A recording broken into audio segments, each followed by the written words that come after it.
मैं अपना काम पूरा कर लिया, निश्चलहीन हो गए, पृथ्वी हो गई, तो उस समय माता सीता के संग जो पुष्कर विमान है उसमें बैठ कर के आए, तो प्रभु राम के वाम अंग में, हाँ बेटी वाम अंग में, जैसे आप वाम अंग में बैठी है, वाम अंग में बैठी वो सुशोभित हो रही है। तो प्रभु राम माता सीता को बहुत देर के बाद मिलते हैं, तो वो सारी कहानी सुनाते हैं कि किस प्रकार से राक्षसों का संहार हुआ, किस प्रकार से यहाँ मूर्छा हुई, किस प्रकार से ये सारा कार्य हुआ। तो फिर वो एक बार फिर मन में कहते हैं कि हनुमान जी को पहले भेज देते हैं, भरत को जाकर के देखो क्या हुआ। उसने कहा था कि मैं अगर पल भी लेट हो गए तो मैं अग्नि में समाधि ले लूँगा। उसमें एक बात आती है कि माता सीता ने जाते समय गंगा माता को एक कहा था कि जब हम वापस आएंगे तो पूजा करेंगे।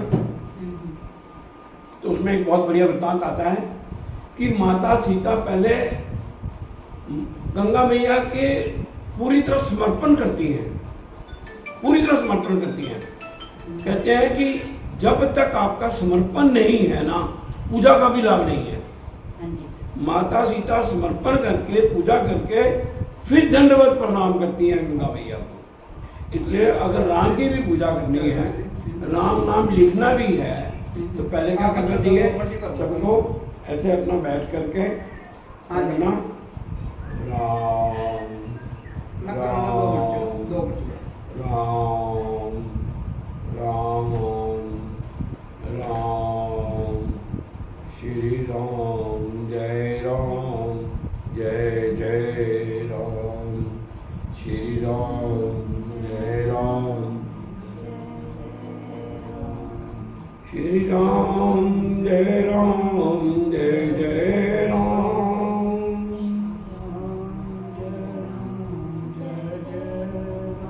इसी प्रकार अपना मन बना करके फिर राम राम राम राम राम राम राम राम राम राम राम राम राम, इस तरीके से 3 मालाएं, कम से कम 5 मिनट लगेंगे।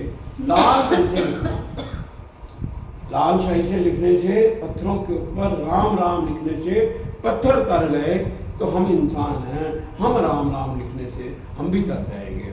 6 बातों का ध्यान रखना आपने जीवन में, आप बहुत अच्छी तरह से किया है, इसलिए अपने फल पा रहे हैं। अपना भोजन सात्विक बनना चाहिए, प्रसाद प्रभु को भोग लगा करके पाना चाहिए जहाँ तक संभव हो सके। राम राम मनाते हुए बनाना, राधे राधे करते हुए बताना बच्चों को प्रेम से। अपनी भाषा के ऊपर संयम होना चाहिए, किसी को गाली गलौज नहीं निकालना। ये एक ऐसी वाणी बोलिए, मन का अपाप होए, औरों को शीतल करे, आपको शीतल हुए। अपनी वेशभूषा, वैसे तो आपकी तो जितनी सोसाइटी है उसके बीच में वेशभूषा की बहुत अच्छी रहती है, वेशभूषा के ऊपर बहुत ही ध्यान देना। ये शरीर अंग प्रदर्शन के लिए नहीं है, ये शरीर पूजनीय है। इसको जितना पूजन योग्य बनाएंगे उतना ही हमारा लाभ होगा।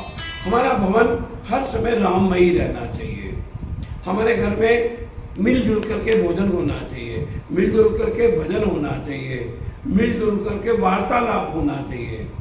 ये सारा करने के बाद और मिलजुल करके हमको किसी अच्छे तीर्थ पर भ्रमण करने जाना चाहिए।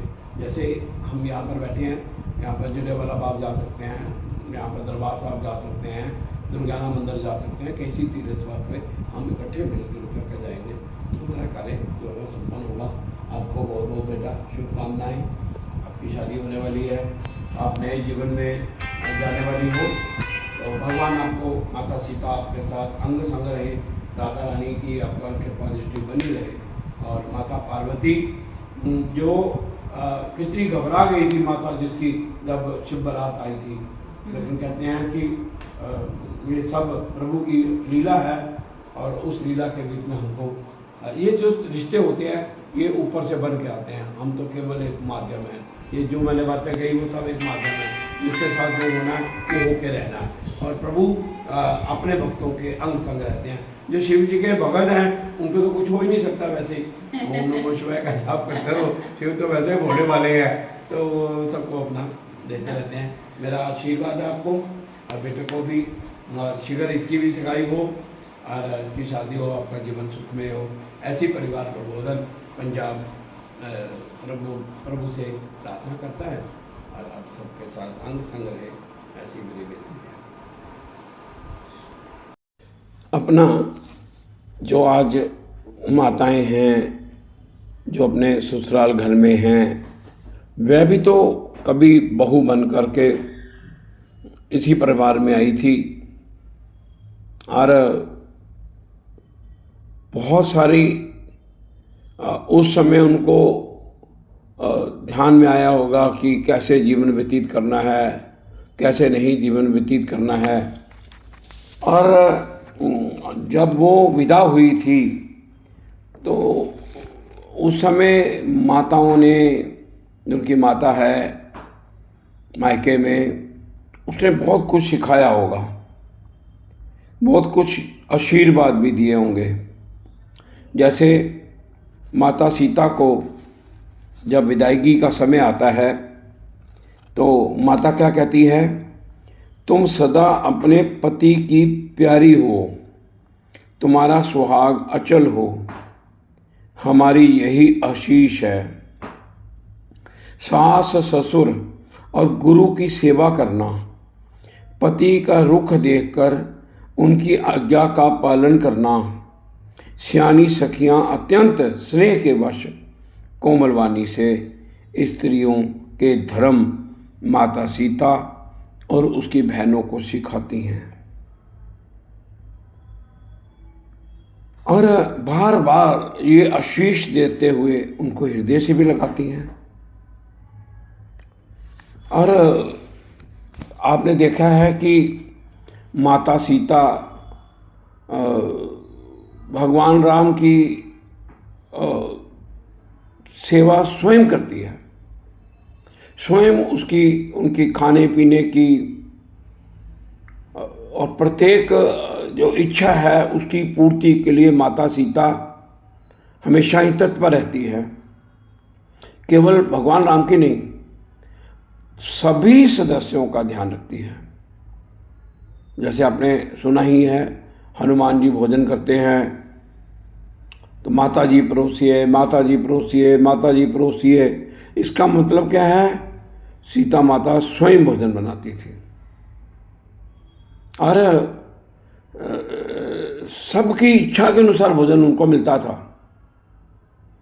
इसका मतलब क्या है कि हम सबको भी अपनी बेटियों को पढ़ाई के साथ साथ प्रत्येक घरेलू कार्य के बीच में भी निपुण करना माता का ही कर्तव्य है। क्योंकि जो माता अपने परिवार के सदस्यों का ध्यान रख सकती है, अपने बच्चों को अपने हाथ से खाना बना करके खिला सकती है, उसी से जो संतान है वो संस्कारित होती है, बल और बुद्धि की निधान होती है। तो इसलिए हम सबको, जो अपने युवा युवतियां हैं, युवक भी हैं और युवतियां भी हैं, उन सबको अच्छे संस्कार, विचार और प्रत्येक कार्य में निपुण करना, ये हम सबका कर्तव्य है। शेष कार्य होते रहेंगे। मैं तो समझता हूँ कि यदि पुरानी परंपरा को बहाल कर दिया जाए कि डोली के समय कोई घर की सियानी, जैसे अभी मैंने बताया माता सीता के विदा होने पर एक शिक्षा देती थी, क्या क्या शिक्षाएं होती थी उसके ऊपर ध्यान दीजिए। ऐसी बातें करने से, जैसे आज बातें, ये जो दो युवक और युवती बैठे थे, एक युवती की तो जो है वो सेरेमनी हो चुकी है, कुछ ही देर बाद शादी है। तो युवक की भी शादी योग्य है, बैंक में कार्यरत है। तो उसकी माता ने उसको सिखाया है चाय कैसे बनानी है। मैंने पूछा आपको क्या क्या बनाना आता है। उसने नौकरी भी करती है, टीचर है, अध्यापिका है वो। उसके साथ साथ घर का सारा काम भी करती है, सीखती भी है। इसलिए मेरी सबसे प्रार्थना है कि अपने, चाहे युवक है चाहे युवती है, उसको अच्छे संस्कार दीजिए, अच्छे विचार दीजिए, मातृत्व का भाव दीजिए, सेवा का भाव सिखाइए। और ये भी सिखाइए ससुराल और मायका दोनों एक ही हैं।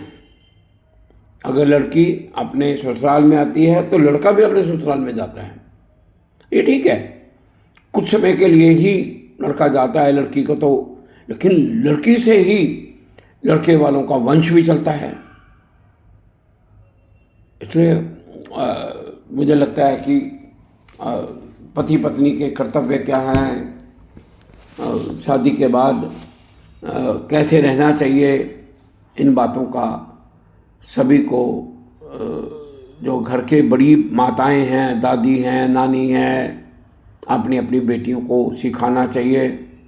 धैर्य का भाव सिखाना चाहिए, मिलजुल करके रहने का भाव सिखाना चाहिए, बड़े परिवार में रहने की आदत डालनी चाहिए। कई ऐसी बातें हैं जो आप सब जानते हैं। मुझे लगता है कि अगर आप इन बातों की ओर ध्यान देंगे तो काफ़ी जो है जो समस्याएं बनी हुई हैं, परिवार टूटते जा रहे हैं, टूटते जा रहे हैं, टूटते जा रहे हैं, और हम सब के लिए चिंता का विषय बनते जा रहे हैं, उसमें मुझे लगता है कि काफ़ी राहत मिलेगी और हमारे परिवार खुशहाल हो जाएंगे। और रंगला परिवार जिसकी हमने कल्पना की है, भक्तिमय, शक्तिमय, सेवामय और युक्तिमय, इससे हमारा परिवार आनंदमय हो करके राममय परिवार बन जाएगा।